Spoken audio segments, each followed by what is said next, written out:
Hoy! Ano binabalak nyo, ha? Hoy naman ako!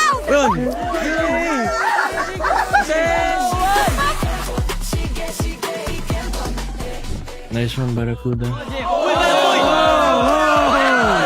Ano ko yung hinahanap niyan?